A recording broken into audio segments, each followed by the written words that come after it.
naman lubos na nakakalimot ang mga mamamayan ng Tagum City, Davao del Norte sa masakit na sinapit ng dalagang si Ashley na natagpuang nakabaon sa sagingan noong March 1, 2025, ay muli na naman naging laman ng pahayagan at headlines sa kanilang bayan. Ito ay matapos na matagpuan ang kalansay ng isang babae sa Tagum City. Ang nasabing mga kalansay ay napag-alamang ang 5 taon nang nawawalang dalaga na si Queenie Grace Arong. Sa 5 taong pangungulila nito lamang March 2025 ay nakumpirma sa pamamagitan ng DNA test na ito na nga ang nawawalang si Queenie. Samahan niyo po akong talakayin ang isa sa mga mainit na issue na pinagkakaguluhan ngayon sa social media, lalong-lalo na nga ng mga mamamayan ng Davao del Norte. Bago ko po ipagpatuloy ang ating kwento, sa mga bago po sa channel ko at nais sa mga ganitong klase ng kwento ng krimen na nangyayari sa loob at labas ng ating bansa ay maaari pong pakipindot ang ating subscribe button at notification bell para ma-notify kayo pag may mga bago tayong upload na videos. Noong July 14, 2024 ay nakatanggap ng tawag ang tanggapan ng Tagum City PNP tungkol sa pagkakatagpo sa kalansay ng di pa kilalang biktima. Nang magtungo sila sa lugar ay tumambad nga sa kanila ang mga hiwa-hiwalay ng kalansay ng tao. Ayon sa report ay nagpaparenovate ang may-ari ng paupahan kung saan natagpuan ang kalansay. Isa sa mga nais nitong baguhin ay ang pagpapalaki at pagbabago ng septic tank. Kaya naman sa kanyang utos ay agad na sinimula ng paghuhukay. Habang naghuhukay, ay ganun na lamang ang pagkagulat ng mga manggagawa dahil isa-isa nilang nahukay mula roon ang mga pera-peraso ng kalansay ng tao. Kaya naman agad nila itong inireport sa mga kinauukulan. Maliban sa mga buto ng tao, ay nahukay din mula roon ang lubid, sako, tuwalya, damit panloob ng isang babae, relo, pares ng sapatos at pantalon. Kaya naman una na nilang hinala na ang biktima ay isang babae. Dahil dito ay agad na nagsagawa ng backtracking ang mga investigador. Base sa salaysay ng may-ari ng paupahan, ay 4 na taon nang walang nakatira sa nasabing boarding house mula pa noong 2020. Nalaman din nila na ang huling tao na umupa doon ay isang 30 years old na lalaking tinawag nila sa alias na Jay.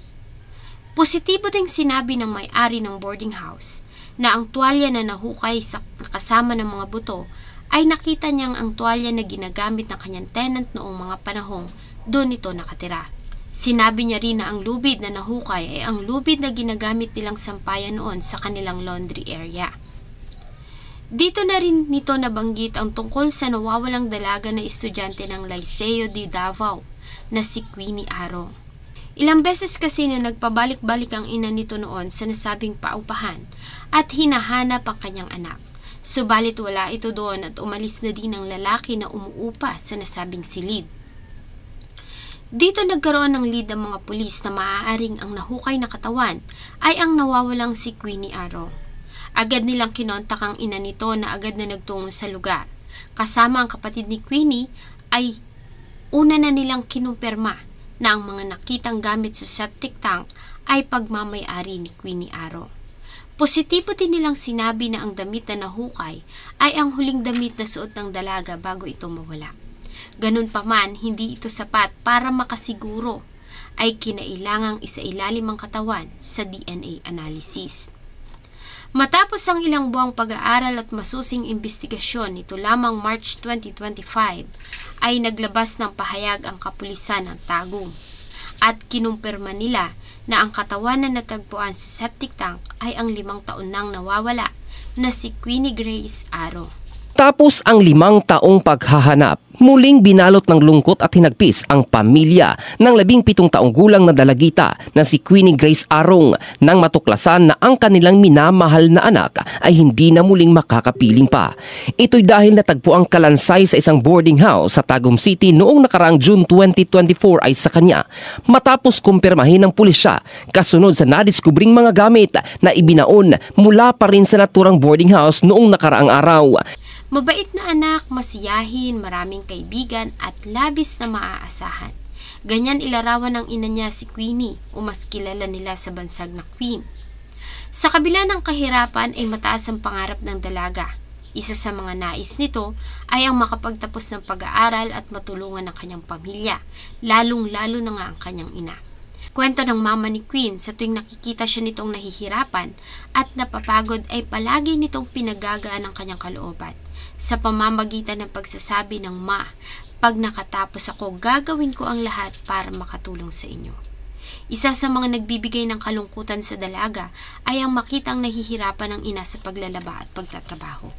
Kaya naman sa tuwing may mga kailangang bayarin sa school o mga project na kailangang bilhin, ay palagi itong gumagawa ng paraan para hindi na siya humingi sa mga magulang. Isa sa mga naging hilig ni Queen ay ang pagiging freelance model. Taglay naman kasi nito ang magandang mukha at perpektong hubog ng katawan, bagay na kinaiinggitan ng maraming kababaihan at lihim naman na hinahangaan ng mga kalalakihan. Bago mawala si Queen sa salaysay ng kanyang matalik na kaibigan, ay isang lalaki ang nakilala nila. Nagpakilala umano ang nasabing lalaki na isang freelance photographer. Inalok sila nito ng trabaho bilang modelo. Kukunan sila nito ng larawan kapalit ng malaking halaga ng pera. Dahil sa magandang offer nito, ay mabilis na niniwala si Queen, lalo na nga at hilig niya talaga ang pagmumodelo. At gusto niya rin na makatulong sa mga magulang. Hanggang sa isang araw ay kinuwento nito sa kaibigan na inalok siya ng nasabing photographer ng malaking project. Dadalhin umano siya nito sa Davao City at Manila para sa isang photoshoot. Hindi siya sumama, subalit hindi niya alam na pupunta pa rin si Queen at tatanggapin ang nasabing alok. Nagulat na lamang siya nang makalipas ang 2 araw noong March 6, 2020 ay kinausap siya ng ina ni Queen. Hinahanap nito ang anak matapos na hindi umuwi sa kanila ng 2 araw. Hindi na rin ito makontak at hindi na rin nagbubukas ng kanyang mga social media accounts. Ayon pa sa kanya ay dito niya naalala ang kwento ng best friend na magtutungo ito ng Davao City kasama ang photographer na si alias J para sa isang photoshoot. Kinuwento niya ito sa ina ni Queen at sinamahan pa nga ito sa boarding house na inuupahan ng nasabing lalaki sa pagbabakasakali na naroon si Queen. Subalit, wala sa nasabing paupahan ng lalaki. Ilang araw pa ang dumaan, nagbabakasakali sila na baka nga sumama si Queen para sa isang photoshoot at uuwi din ito. Bagamat lalo silang kinabahan dahil sa paglipas ng araw ay walang Queen na umuuwi at hindi rin ito tumatawag o nagtitext. Ilang beses na rin nilang sinubukan itong tawagan subalit hindi nila ito makontak. Dito na nga sila nagsimulang mag-alala at sinimulan nila ang paghahanap sa dalaga. Nireport na rin nila ang pagkawala nito sa mga pulis. Nanawagan na rin ang pamilya sa social media sa kung sino ang maaaring may impormasyon sa kinaroroonan nito. Namigay sila ng mga flyers na may larawan ni Queen. Kinontak at pinuntahan nila ang lahat ng mga kaibigan at tao na maaari nitong puntahan, subalit walang nakakaalam kung nasaan ang dalaga. Mabilis na dumaan ang araw, linggo, buwan at taon. Sa mahabang mga gabi ng hindi pagtulog, pag-aalala at taimtim na pagdarasal, makalipas ang 4 na taon ay nahukay ang mga kalansay ni Queen sa septic tank ng paupahang bahay na huling inupahan ng photographer na si alias J. Makalipas ang mahabang panahon, muling nadagdagan ang sugat at kirot na dulot ng pangungulila ng mga nagmamahal kay Queen. Bagamat nabigyan ng kasagutan ng kanilang matagal ng katanungan kung nasaan si Queenie, ay naging napakasakit naman iyon dahil sa kasama sa pagkakatuklas sa mga labi ng dalaga ay tuluyan na ring natuldukan ang kanilang pag-asa na isang araw ay kakatok ito sa kanilang pintuan na malusog at buhay. Sa pahayag ng PNP Chief of Police ng Tagum City na si Chief Lieutenant Colonel Wildemar Chu, base sa kanilang ginawang pag-aaral sa mga ebidensya na kanilang nakita, ay posibleng ginahasa ang biktima ng suspect bago ito pinatay sa loob ng nasabing paupahan. Matapos na balutin ng tuwalya ang duguan nitong katawan, ay sinilid niya ito sa sako na tinali niya ng lubid bago niya ito palihim na ibinaon sa septic tank. Dahil nga sa abala ang mga tao ng panahon na iyon at walang mga taong lumalabas dahil sa pandemya na COVID-19 ay walang nakakita sa ginawa nitong pagtago sa katawan. Sa kasalukuyan, ayon sa kanya, ay pinag-aaralan nila ang mga kaso na isasampa laban sa suspect at pinangako nila sa mga nagmamahal kay Queen na gagawin nila ang lahat para mabigyan ito ng hustisya. Bagamat wala pang nakakaalam kung nasaan ang suspect, nanawagan ang PNP sa lahat na huwag basta-basta magtitiwala sa mga taong hindi lubos na kilala. Most likely na-rape po sa siya unya gipatay. Gisulod og sako, gilubong. After 4 years on na siya na discover.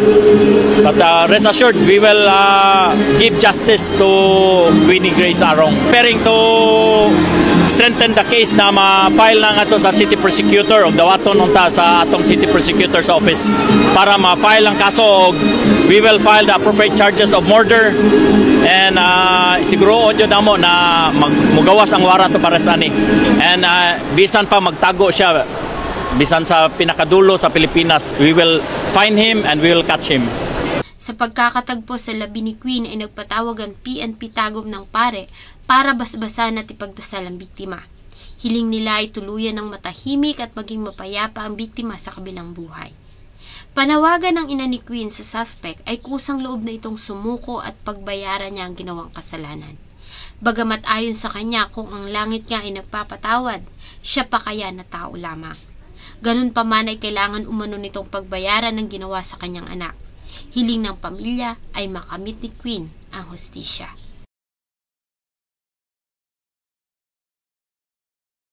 Bago ko po simulan ang ating story, sa mga bago po sa channel ko, please hit the subscribe button at pakipindot na rin po ang notification bell para ma-notify kayo pag may bago tayong upload na videos.